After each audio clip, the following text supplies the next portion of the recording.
नमस्कार, आप देख रहे हैं मारवाड़ का नंबर 1 चैनल झिलको बीएमआर और बात करते हैं चलिए राजस्थान प्रदेश की आज की बड़ी खबरों की। चलिए बात करते हैं राजस्थान प्रदेश की आज की बड़ी खबरों की और शुरुआत करते हैं राजस्थान प्रदेश की आज की पहली बड़ी खबर के साथ।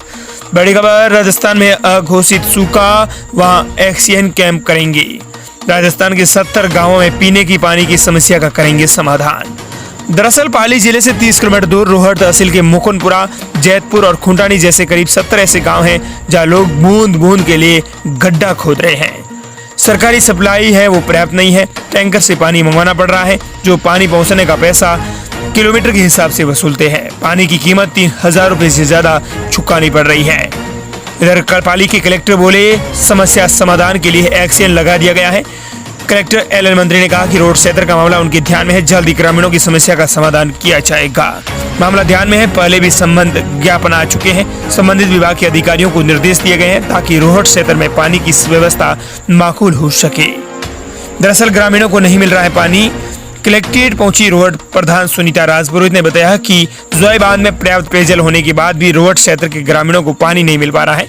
जलदाय विभाग की लापरवाही का दंश ग्रामीण भुगत रहे हैं। अगली बड़ी खबर, पाकिस्तान ने राजस्थान सीमा पर 413 ड्रोन अटैक किए थे। बीएसएफ आईजी बोले, फलोदी एयरबेस निशाने पर था, एक भी आम आदमी नहीं मारा गया। पहलगाम आतंकी घटना के बाद ऑपरेशन सिंदूर के तहत भारतीय सेना ने पाकिस्तान के मंसूबों को नाकाम किया है। पाकिस्तान ने बाड़मेर, जैसलमेर, बीकानेर, श्रीगंगानगर जिलों में कुल 413 ड्रोन अटैक किए। उन सभी को भारत के एयर डिफेंस सिस्टम में हवा में ही मार गिराया था। बीएसएफ सीमांत मुख्यालय के आईजी एमएल गर्ग ने जोधपुर में प्रेस कॉन्फ्रेंस में कहा, राजस्थान की फलोदी एयरबेस सहित अन्य संवेदनशील ठिकानों को पाकिस्तान की सेना ने निशाना बनाया था। हर पल हमारी फोर्सेज ने सटीक टाइमिंग के साथ जहां जैसी जरूरत पड़ी उसके अनुसार जवाब दिया है। अगली खबर, जयपुर में कोरोना से 2 की मौत, राजस्थान में 9 नए केस सामने आए। विदेश से लौटा युवक भी पॉजिटिव निकला। राजस्थान में कोरोना से सोमवार को जयपुर में एक युवक समेत 2 लोगों की मौत हो गई है। वहीं प्रदेश में 9 नए केस सामने आए हैं। पॉजिटिव मरीजों में 40 दिन का नवजात भी शामिल है। जोधपुर में 3 दिन में ही 9 कोरोना के नए केस सामने आ गए हैं। जानकारी के मुताबिक जयपुर में रेलवे स्टेशन एक व्यक्ति मृत मिला था, उसकी कोरोना रिपोर्ट है वो पॉजिटिव आई है। वहीं प्राइवेट हॉस्पिटल में भर्ती 26 साल के युवक की कोविड से मौत हो गई है। युवक को पहले से ही टीबी की बीमारी थी। आज जो नए केस सामने हैं उनमें से 5 जयपुर और 4 जोधपुर के हैं। जोधपुर में नवजात का जन्म 16 अप्रैल को हुआ था। फिलहाल नवजात एनआईसीयू में भर्ती है जिसकी हालात ठीक बताई जा रही है। अगली बड़ी खबर, राजस्थान के 16 जिलों में आंधी और बारिश का अलर्ट, गर्मी के कारण बुजुर्ग ने तोड़ा दम। उमस ने किया परेशान, बाड़मेर में पारा 45 डिग्री के पार। राजस्थान में आंधी बारिश के बाद गर्मी उमस से लोगों की परेशानी बढ़ गई है। बीकानेर में गर्मी से बुजुर्ग की मौत हो गई है। सोमवार को जयपुर, सीकर, अलवर, डूंगरपुर, सिरोही, चूरू, नागौर समेत कई शहरों में अधिकतम तापमान 20 डिग्री सेल्सियस से भी नीचे दर्ज हुआ है। सोमवार को सबसे ज्यादा गर्मी बाड़मेर में रही जहां तापमान 45 डिग्री सेल्सियस दर्ज हुआ है। बता दें कि राजस्थान के आज जैसलमेर, जोधपुर, बाड़मेर और भरतपुर के लिए हीटवेव का अलर्ट है जारी किया गया है। अगली बड़ी खबर, इंदिरा गांधी नहर से सिंचाई पानी जल्द ही 28 मई से 3 मई से एक बारी पानी देने का प्रस्ताव, जल्द ही जारी होगा रेगुलेशन। इंदिरा गांधी नहर से किसानों को जल्द ही सिंचाई के लिए पानी मिल सकेगा। पश्चिमी राजस्थान के जिलों के 60 क्षेत्रों के किसानों को इसकी काफी मदद मिलेगी। नहर बंदी बीच में ही स्थगित होने से किसानों को इस बार समय से पानी मिल पा रहा है। अतिरिक्त मुख्य अभियंता विवेक गोयल ने बताया कि इंदिरा गांधी नहर की किसानों के लिए खुशखबरी है कि इस बार समय से पहले सिंचाई के लिए किसानों को पानी दिया जा रहा है। उन्होंने बताया कि इसके लिए रेगुलेशन कमेटी को प्रस्ताव भेजा जा चुका है। अब 28 मई से किसानों को सिंचाई पानी देने के लिए रेगुलेशन तैयार किया जा रहा है। इस रेगुलेशन में नहर को 3 हिस्सों में बांटकर एक ग्रुप को बारी बारी पानी देने का प्रस्ताव रखा गया है।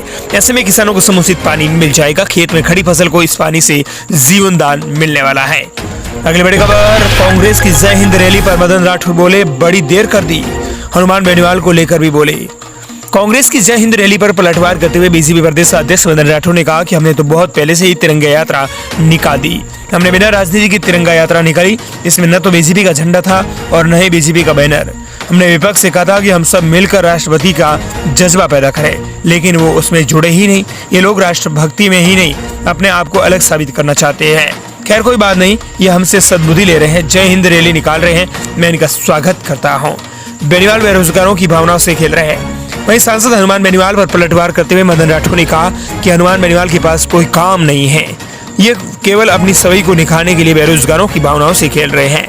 उन्होंने कहा कि बेनीवाल बेरोजगारों को बुलाकर अपनी शक्ति का प्रदर्शन करना चाहते हैं, यह उनकी नीतिगत सोच नहीं है, वे केवल अपनी छवि बनाने के लिए ये सब कर रहे हैं। मदन राठौड़ ने कहा कि हम किसी भी मामले में पार्टी पॉलिटिक्स के आधार पर निर्णय नहीं करते। क्या हनुमान बेनीवाल की पहले छवि नहीं बनी जो अब छवि बना रहे हैं? मदन राठौड़ भी क्या आरोप लगाते हैं? कुछ सोच समझ के आरोप लगाने चाहिए। मदन राठौड़ जी, आप भी जनता के साथ धोखा कर रहे हैं। तिरंगा यात्रा से क्या कुछ जनता को मिलने वाला है, जरूर इसका आप कहीं मेरी खबर सुन रहे हैं तो जवाब जरूर दीजिएगा कि आप जो तिरंगा यात्रा निकाल रहे हैं इससे जनता को क्या फायदा है। तिरंगा यात्रा से जो खर्च किया गया पैसा ये कहां जनता के काम आएगा? जरूर बताएं कि ये तिरंगा यात्रा क्या देश के अंदर बिना तिरंगा यात्रा देश के लोगों की भावना नहीं है तिरंगे की? क्या आप तिरंगा यात्रा निकालने की क्या आवश्यकता पड़ी है? आप इसका भी जरूर जवाब दीजिए। बेनीवाल पर जो आरोप लगाया है, बेनीवाल बेरोजगारों की भावनाओं से खेल रहे हैं, ये आरोप लगाया गया है, ये बिल्कुल बेबुनियाद आरोप लगाया गया है। मदन राठौड़ ने बिना सोचे समझे आरोप लगाया है कि हनुमान बेनीवाल बेरोजगारों की भावनाओं से खेल रहे हैं। क्या एसआई भर्ती रद्द नहीं होनी चाहिए? हनुमान बेनीवाल ने एसआई भर्ती रद्द परीक्षा की मांग की है।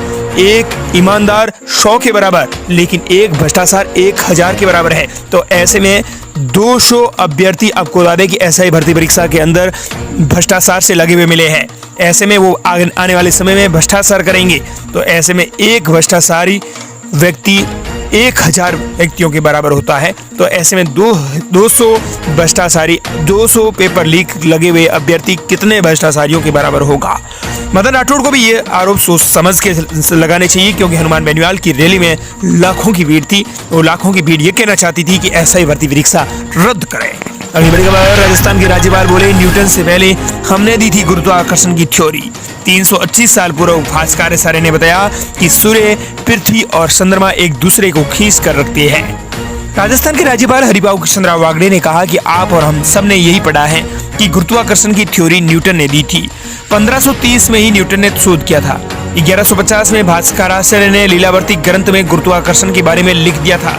राज्यपाल ने कहा कि भास्कराचार्य की बेटी का नाम लीलावती था, वो विधवा थी, उनके पास ही रहती थी।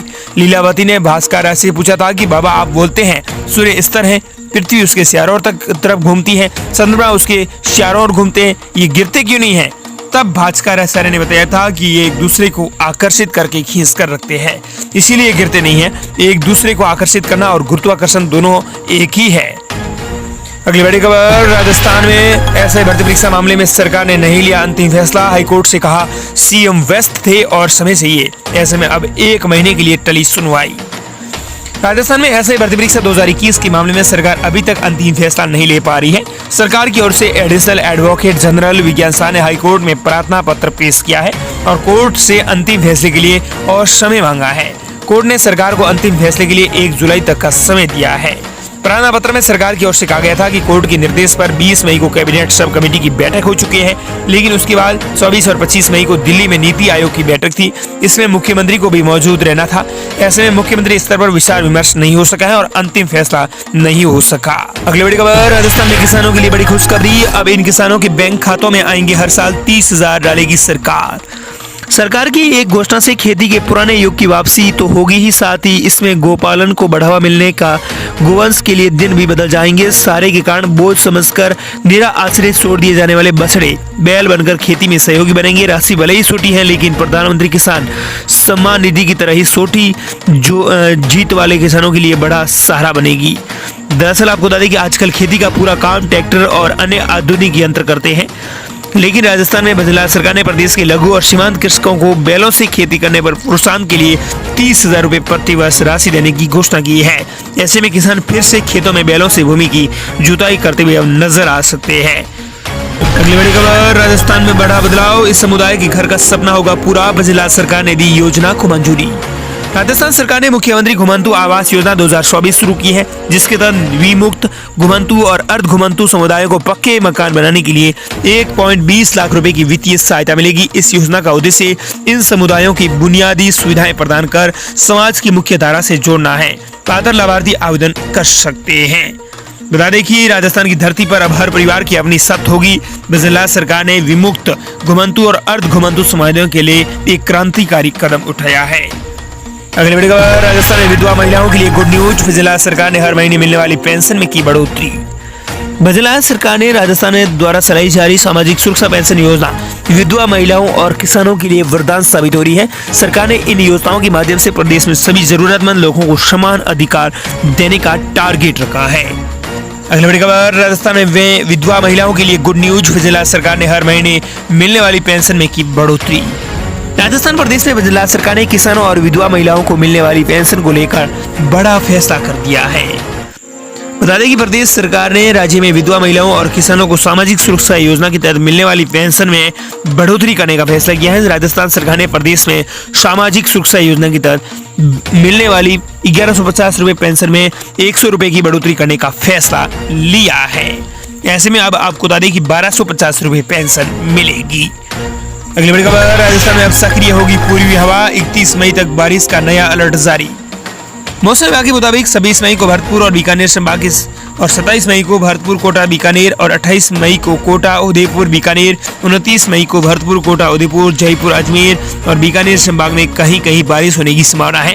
इसके अलावा 30 और 31 मई को कोटा, उदयपुर, भरतपुर, अजमेर, जयपुर, बीकानेर और जोधपुर संभाग में भी कहीं कहीं बारिश होने की आसार है। अगली बड़ी खबर, पूर्व सीएम अशोक गहलोत ने कानून व्यवस्था का लगाया आरोप। चौपट, राजस्थान को भगवान भरोसे छोड़ रखा है। टीकाराम जूली बोले, प्रदेशवासियों के मन में भय का माहौल कब तक सहेगा राजस्थान।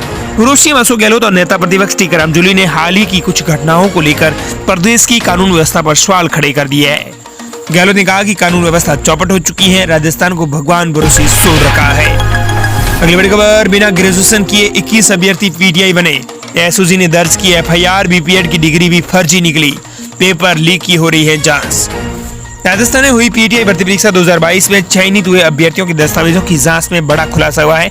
एसओजी की जांच में सामने आया कि 21 अभ्यर्थियों ने फर्जी स्नातक और बीपीएड डिग्रियों की नौकरियां जरिए नौकरी हासिल की है। इन अभ्यर्थियों ने बिना स्नातक किए बीपीएड किया और जे विश्वविद्यालय सिकोहाबाद उत्तर प्रदेश से बैक डेट में फर्जिया डिग्री ले ली। ये जानकारी राजस्थान कर्मचारी चयन बोर्ड से प्राप्त डेटा की जानकारी में सामने आया है। अगली बड़ी खबर, राजस्थान की 2126 पंचायतों के लिए आई खुशखबरी। प्रतियोगी परीक्षाओं की तैयारी कर रहे युवाओं को मिलेगा इसका सीधा फायदा। दरअसल प्रतियोगी परीक्षाओं की तैयारी कर रहे ग्रामीण अंचल के युवाओं के लिए अच्छी खबर है। अब उन्हें दूर दराज या जिला मुख्यालयों पर लाइब्रेरी अध्ययन के लिए नहीं आना पड़ेगा। उन्हें अब पंचायत स्तर पर ही आधुनिक लाइब्रेरी की सुविधा का लाभ मिल सकेगा। हालांकि पहले चरण में प्रदेश की 2126 ग्राम पंचायतों का अटल ज्ञान केंद्र बनाए जाएंगे। इसमें युवाओं को ई लाइब्रेरी की सुविधा मिल सकेगी। अगर सब कुछ सही रहा तो इसके बाद चरणबद्ध तरीके से अन्य पंचायतों में भी इसका विस्तार किया जाएगा। और दोस्तों, इस प्रकार ये थी राजस्थान प्रदेश की आज की बड़ी खबरें।